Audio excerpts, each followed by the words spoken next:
Oke teman-teman ya, ini lanjutan dari video perkenalan saya. Nah ini semua akan nyambung ya ceritanya ya. Tadi saya udah bikin video gara-gara tadi ada bunyi lowbat, jadi saya ulang lagi ya. Nah yang kedua adalah rasio ya, rasio hutang atau kredit terhadap tabungan ya. Ini penting ya, karena itu adalah total nilai keuangan Anda ya. Jadi saya kasih contoh ya, misalkan Anda punya kreditan ya, cicilan motor 1 juta per bulan selama 3 bulan, sisanya misalkan seperti itu, lalu di kantong Anda, di kantong atau di ATM Anda atau semua yang ada di ATM ditambah dengan yang ada di kantong Anda itu 1,5 juta ya. Lalu Anda jangan berpikir bahwa keuangan Anda itu saat itu adalah 1,5 dipotong 1 juta ya. Jangan berpikir begitu ya. Makanya ini akan nyambung ya. Jadi Anda harus berpikir hutang Anda 3 juta ya, dan saat ini Anda hanya punya duit 1,5 juta ya. Nah itulah kenapa yang saya bilang ini cara kita menghitung keuangan kita ya, yang benar seperti ini ya. Jadi Anda punya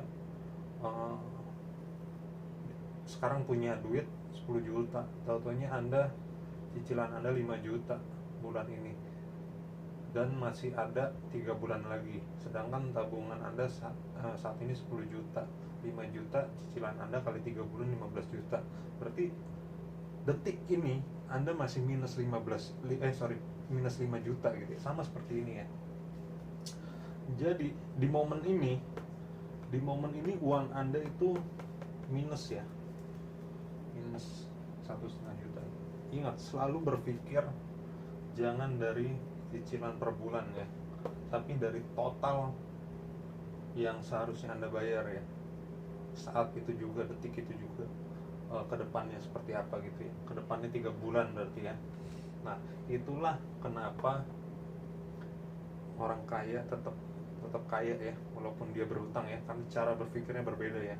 Sebenarnya gini loh, kenapa harus punya cash dulu ya, kenapa harus bisa beli cash dulu, karena itu sudah pasti terbayar gitu.